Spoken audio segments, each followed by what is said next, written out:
le massage avec accessoires ou la relaxation énergisante avec accessoires. Toutes les techniques qu'on fait avec les mains, on peut les reproduire avec des accessoires. Et moi, c'est ce qui m'a été enseigné par ma source intérieure. Quand j'ai compris que je devais arrêter les soins énergétiques dans le toucher et les soins en massage, j'ai beaucoup demandé, j'ai médité, puis j'ai dit qu'est-ce que je fais avec ça? Est-ce que ça veut dire que tous ces gens-là, je ne pourrai plus jamais les voir en consultation? Et à un moment donné, j'ai reçu de l'information sur le fait que si vraiment je voulais encore continuer à offrir certains services comme ça, c'était possible de me faire un coffre d'accessoires. Et ça, je vais tout expliquer ça dans la prochaine vidéo quand je vais parler de la relaxation énergisante et du massage énergétique ou du massage tantrique spirituel avec accessoires. On peut utiliser toute une gamme variée d'accessoires qui va remplacer un peu les types de toucher qu'on fait avec nos mains et ça va procurer plein de bonnes sensations aux personnes qui vont le recevoir. Ça va leur faire beaucoup de bien et c'est très possible de se faire une clientèle aussi avec ça. Et il n'y aura pas tous les contre-coups des transferts énergétiques. Alors moi, je pense que dans quelques années, il va y avoir de plus en plus de gens qui vont offrir les soins énergétiques, les relaxations et les massages avec accessoires, qui vont avoir compris tout ce que je vous ai expliqué aujourd'hui. Et ça va faire boule de neige, il va y en avoir de plus en plus. Puis ça va devenir populaire, puis les gens vont comprendre pourquoi il y a de plus en plus de gens et d'endroits de thérapeutes, de massothérapeutes qui vont se mettre à utiliser des accessoires au lieu d'avoir le contact direct et devoir gérer tous les transferts d'énergie. Puis en plus, c'est que ces approches-là s'apprennent très rapidement.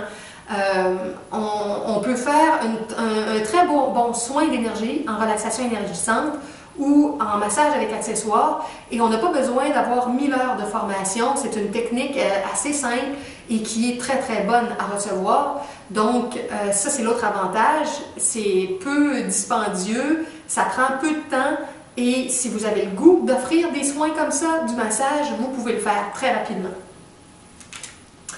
Le dernier point, bon, c'est tout ce qui touche les soins énergétiques pour de la guérison.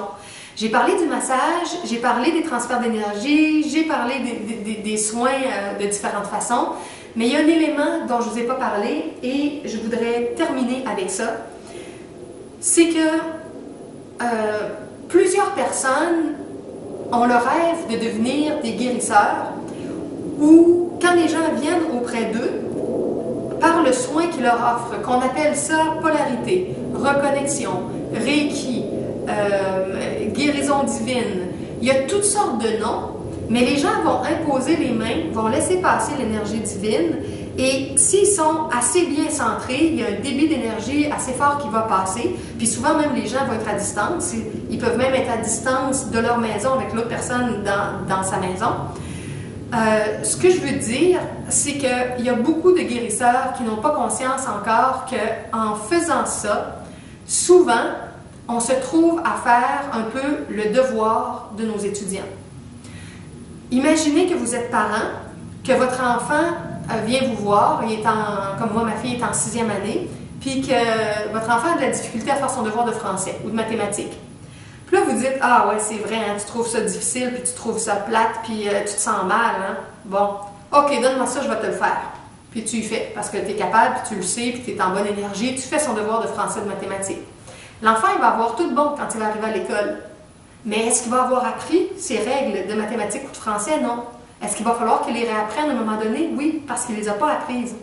Alors, une personne qui vient comme ça pour se faire guérir, qui ne se responsabilise pas dans sa vie, puis qui ne réalise pas que c'est elle-même la personne qui s'est rendue malade, elle se couche sur une table, puis tout ce qu'elle attend, c'est qu'on la guérisse. Ou elle reste debout. Il y a des approches debout aussi. Bon, ben, ce qui se passe dans ça, c'est que l'influx d'énergie de lumière qui arrive rapidement va temporairement recharger le corps physique, le corps vital, et dans certains cas, il va y avoir ce qu'on appelle des guérisons miraculeuses, des guérisons divines. La personne va repartir puis elle va être bien, elle va être guérie. Ou après un certain nombre de sessions, elle va aller de mieux en mieux avec la nouvelle charge de vitalité, puis après ça, elle va être relativement guérie. Mais quand on comprend qu'on a une structure multidimensionnelle, puis que la maladie, elle a commencé dans les couches profondes, dans un désalignement avec notre âme divine amoureuse et notre esprit divin qui nous guide dans une certaine direction.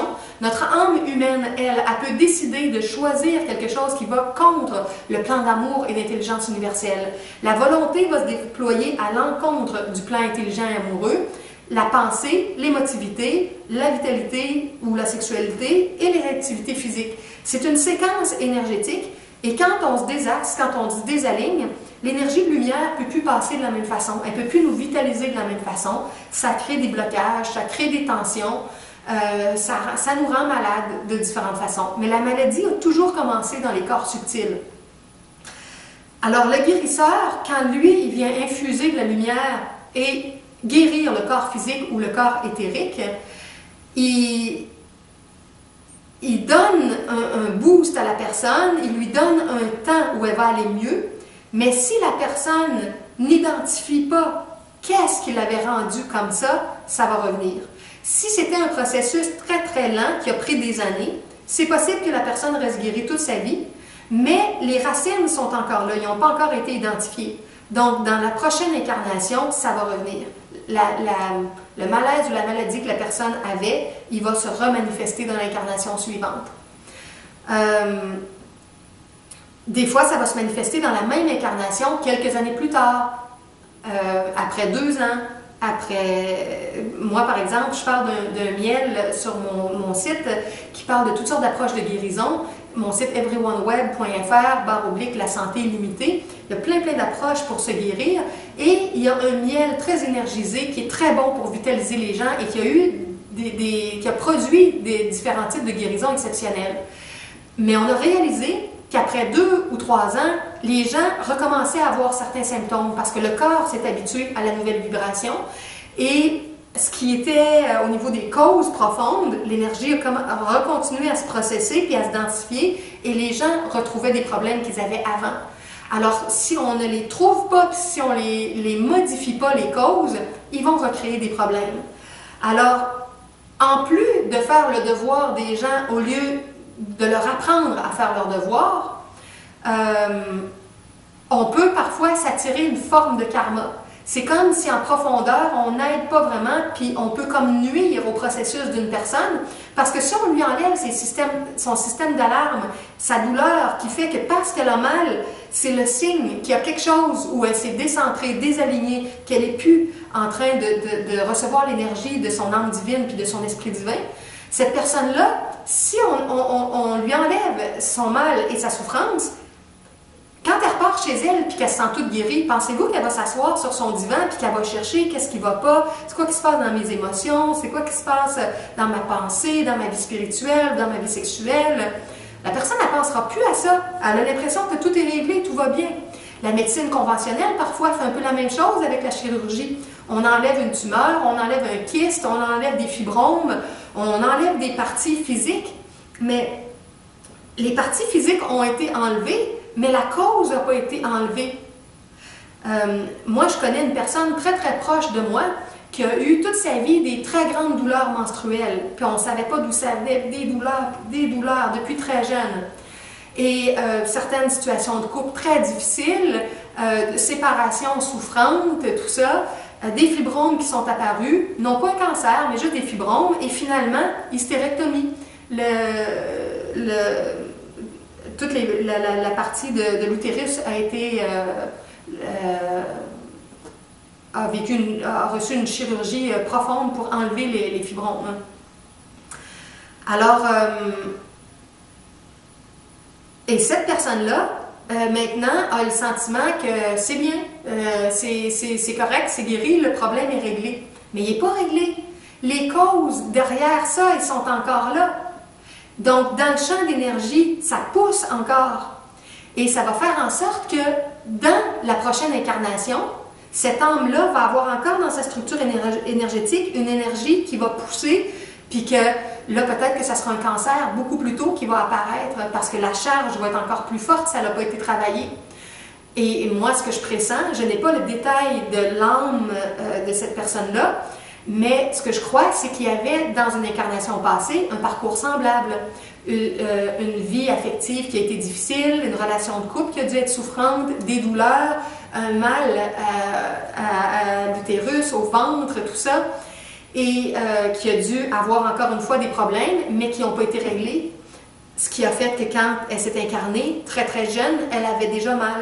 Et en énergie, le plan astral, le plan mental, le plan causal poussait dans sa structure.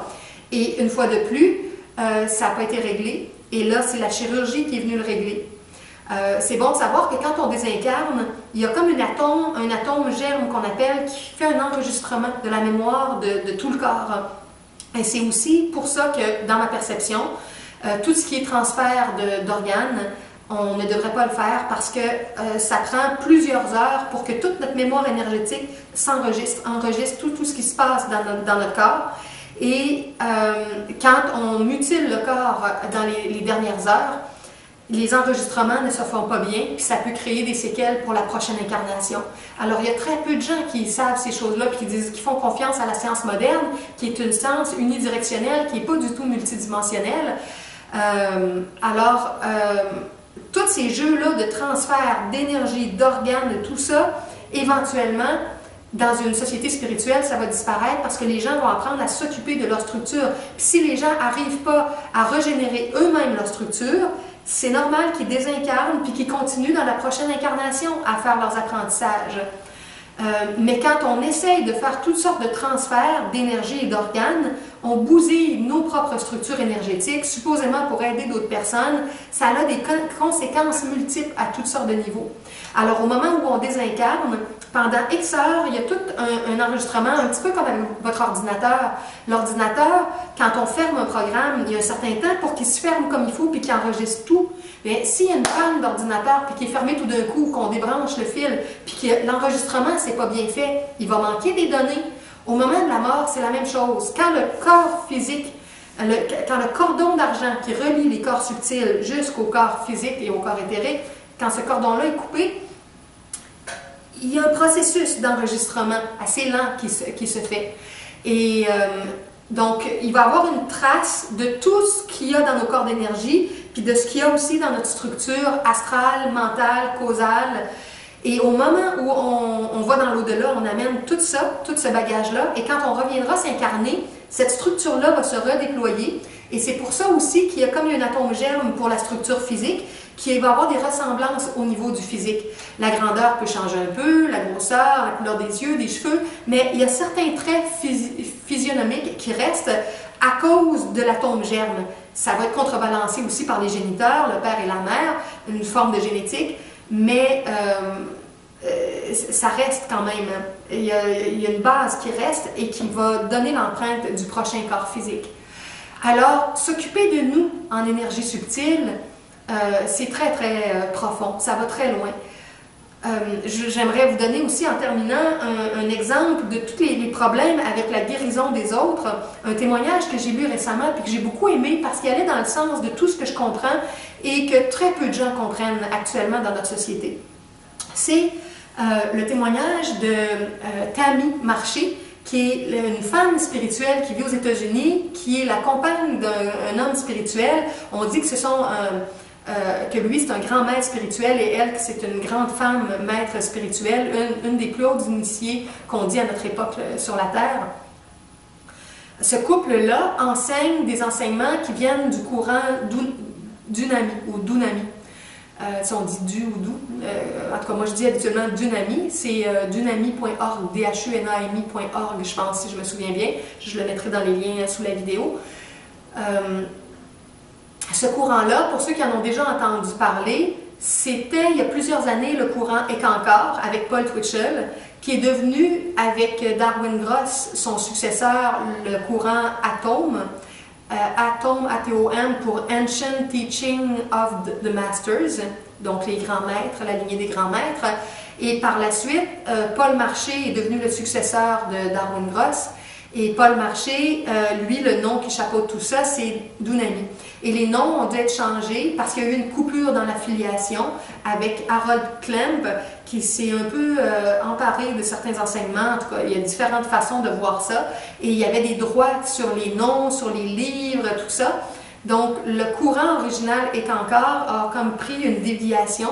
Et supposément, Bon, je ne peux pas le prouver, chacun peut se faire son avis sur ça. La véritable lignée, qui est toujours en contact avec le fondateur, Paul Twitchell, et les maîtres avant lui, cette lignée-là a dû ajuster le vocabulaire et les livres à cause des copyrights puis des lois qui donnaient des choses quand il y a eu une scission qui s'est faite.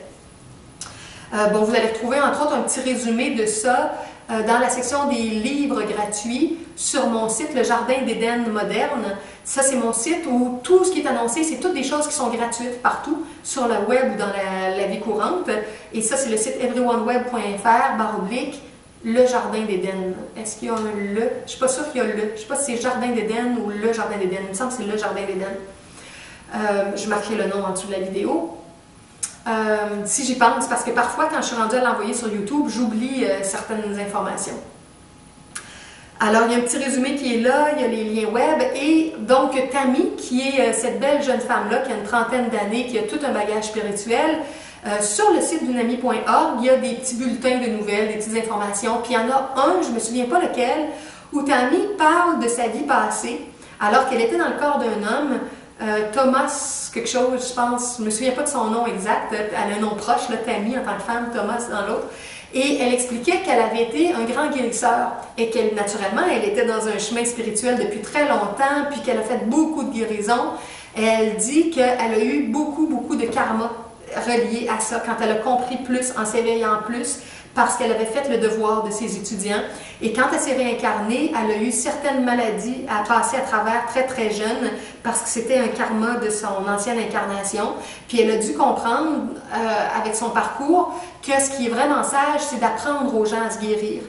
Et moi, c'est ce que je suggère le plus, comme on dit parfois, apprendre aux gens à pêcher au lieu de leur donner du poisson directement. Montrer aux gens comment ça fonctionne, comment l'énergie se processe de subtile au dense, comment l'alignement avec l'amour puis l'intelligence replace les choses dans notre vie, puis nous donne de la vitalité et de l'énergie, en comparaison des autres choix de vie qu'on fait qui nous dévitalisent, nous affaiblissent et nous rendent malades. Alors, il y a une grande place dans notre monde pour enseigner la guérison, enseigner l'auto-guérison, pour que chaque être humain, chaque adolescent, chaque enfant, chaque adulte puisse comprendre comment ça marche et se guérir lui-même, elle-même, et devenir aussi un messager, un enseignant pour les autres personnes. Alors, tout ça, tout ce qui touche une façon plus saine et plus intelligente d'enseigner la guérison, d'offrir des soins de relaxation ou de massage aux gens, mais avec des accessoires pour éviter les transferts d'énergie, de réserver les soins très intimistes pour notre vie privée, notre vie de couple ou notre vie de famille proche, ou notre vie amicale très proche. C'est toutes des compréhensions qui se développent, qui viennent d'un cheminement de conscience, qui viennent de notre sensibilité qui se développe, et ça ne se fait pas du jour au lendemain. Alors, donnez-vous du temps pour réfléchir à tout ça, pour en parler à d'autres personnes, pour faire des tests, pour voir comment vous allez vous sentir. Et si vous avez des questions, vous pouvez m'envoyer ça aussi par courriel, toujours à juliedemontréal@gmail.com. Sur YouTube, quand les gens m'envoient des commentaires, des messages, je ne réponds pas, je réponds par courriel, en privé. Et puis, bon, ça fait, je ne sais pas exactement combien de temps que je parle, un peu plus qu'1 heure. C'est quand même un assez long entretien que j'ai eu avec vous sur ça, mais c'est très important. Puis il y a tellement de gens qui m'en parlaient que je souhaitais que ça soit mieux compris.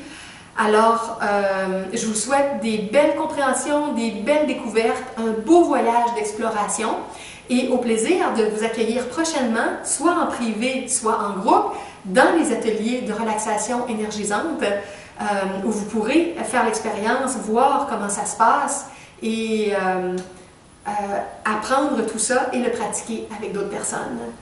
Merci d'avoir écouté cet entretien et à très bientôt.